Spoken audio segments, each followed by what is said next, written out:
Here we've got a $500 piece of firewood, or maybe not. So about a year ago, maybe a little bit more than that, we drove up to Flagstaff a few hours away and we bought this slab of alligator juniper with high hopes that we were going to make a badass table out of this thing. Everything that could go wrong did go wrong. And so we literally just set it aside and figured we'd do something with it later on, and that's what we're going to do. So last week's video, if you didn't see it, we set up our router sled, we put this thing on there and we surfaced it down, took a couple cuts, and we got a nice flat surface on it. But the problem was then it was so thin with these cracks that it just fell apart. So we got to figure this out. So what we've got here right now is we've got 2 pieces, but it's just a millimeter away from being 3 pieces because of this big crack in the big piece. So what we're going to do is we're going to actually snap that, make 3 pieces out of it, then we're going to mill everything down and make as big a board as we can out of what we've got left. Ready? Yep. Go.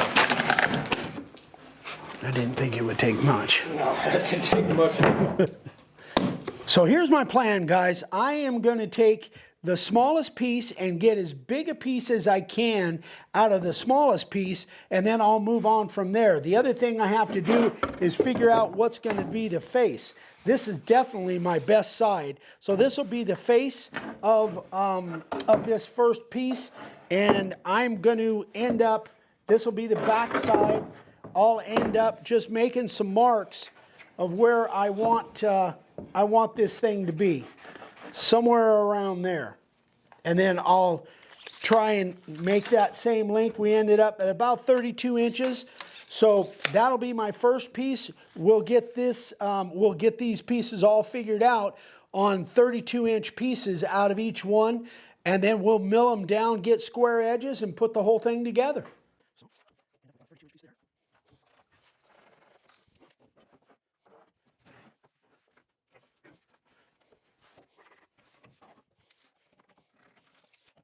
On all of these boards, we have a pretty good, a really good square edge.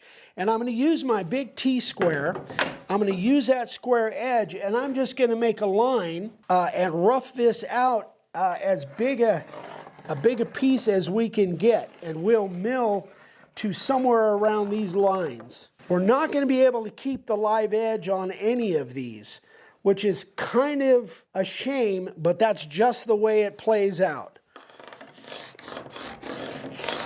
So that's our width. We're going to end up on that board, we're going to end up with a width of about 8.5, something like that. Now on the back side of this, this is where we've got that deep groove.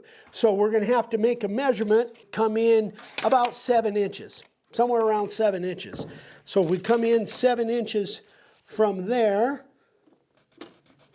we'll cut it off here, and then we'll cut it off down here where we need to be. Then we can worry about milling off those live edges.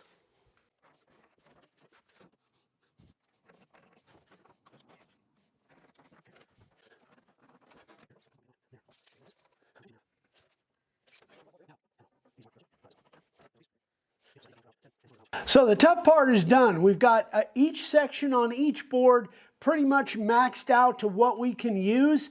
Now we just got to rough cut them and then figure out what we're going to do on the milling.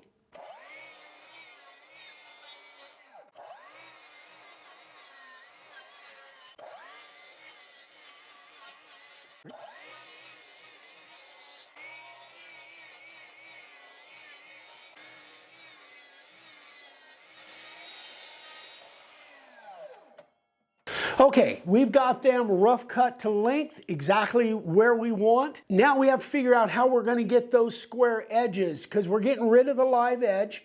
So we've got a really good track saw. We love this Milwaukee track saw, and we were thinking about using that, but after kind of doing a little bit of figuring, we figured that this sled that we made for our table saw is going to be better use for this situation. We'll put a link in the description below about how we made our little sled for our table saw. So let me show you actually how we're going to make sure we get that nice square cut. All right, so we adjusted our clamps for this thickness of material, and we've got it clamped down.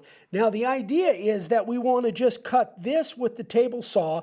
Once we've got this square edge cut, then we can just flip it around, not have to use this, and use this along the fence. This is a piece of 3/4 inch MDF with a factory edge on it, so we know that's correct. We measured out 14 inches. This is where we're going to cut, and then we've got 14 inches over here. So if we get that cut on the table saw, now we've got a good square edge.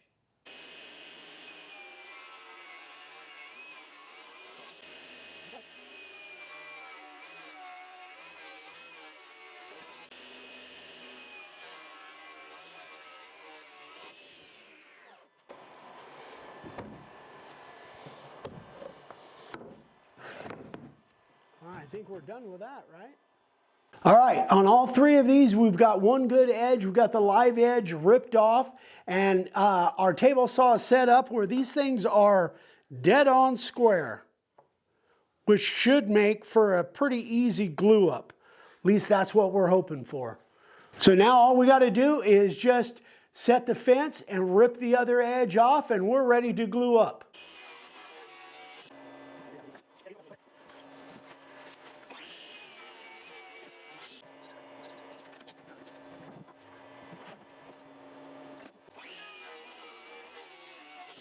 All right, guys, we got this stuff all milled down.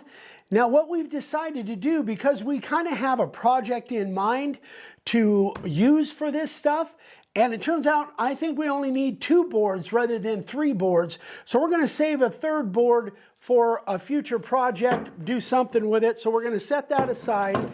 Now what I've done here is I've set down a piece of MDF. I always like to check my square edges on a piece of MDF because I don't really trust our plywood top.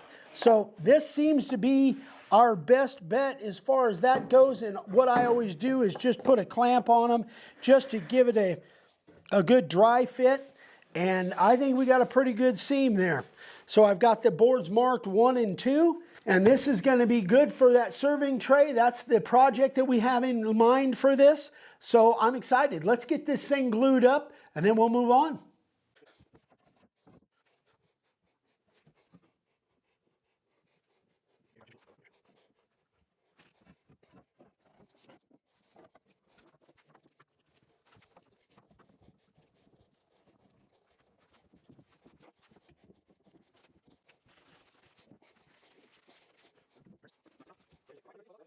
All right, there it is, guys. I think we got a really good seam there. Many of you may say that's way too much glue. You know what? I always err on more glue than less glue. Okay, we'll let it sit overnight, then we'll take this thing out of the clamps and see what it looks like.